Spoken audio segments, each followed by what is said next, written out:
सध्या पावसाचे दिवस आहेत। गेल्या 19 जुलैपासून पावसाने थैमान घातलेले आहे आणि सापाचे बिड्यांमध्ये पाणी घुसलेले आहे। त्यामुळे सर्व साप हे आता घरोघरी निघत आहेत। आज सकाळी 10 वाजताच्या दरम्यान पत्रकार व सामाजिक कार्यकर्ते डीजी रंगारी यांच्या घरी एक डोंगरवेला साप एका गल्लीमधून निघाला।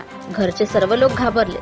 त्याला आम्ही गल्लीमध्ये सोडण्याचा प्रयत्न केला, परंतु तो झाडावर चढला आणि झाडावरून टकटक पाहत होता।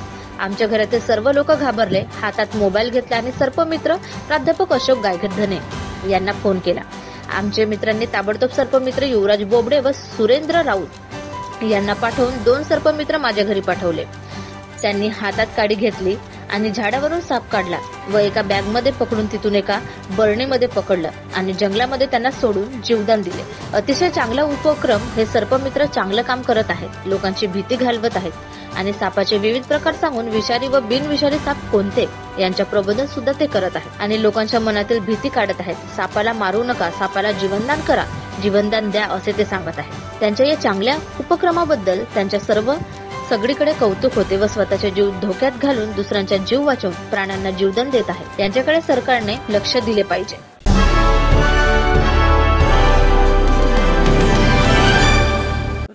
नमस्कार मंडळी, मी सर्पमित्र युवराज बोबडे आणि माझ्यासोबत आहे माझे मित्र सुरेंद्र मनोहर राऊत।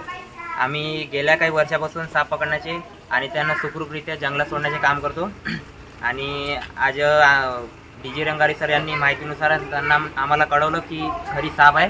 आम्ही उशीर न करता लगेच स्पॉटवर पोहोचलो आणि बघतो तर डोंगरवेला जातीचा साप, याला इंग्लिशमध्ये ब्रॉन्झ बॅक ट्री स्नेक म्हणतात, हा मी रेस्क्यू केलेला आहे आणि याला सुखरूपरित्या आता मी जंगलात सोडून देणार। तर त्यांनी हा कळवल्याबरोबर या ठिकाणी साप पकडलेला आहे आणि सापाचा प्रकार त्यांनी सांगितलेला आहे आणि या ठिकाणी त्यांनी ताबडतोब आमच्या फोनची दखल घेऊन पत्रकार व सामाजिक कार्यकर्ते डीजी रंगारी यांच्या घरी येऊन त्यांनी तो साप पकडलेला आहे आणि सापाला जीवदान दिलेलं आहे। हे आता हा साप जंगलामध्ये ते सोडणार आहेत आणि या ठिकाणी त्यांनी सर्वांची भीती दूर केलेली आहे। मी डीजी रंगारी एशियन न्यूज करता भंडारा।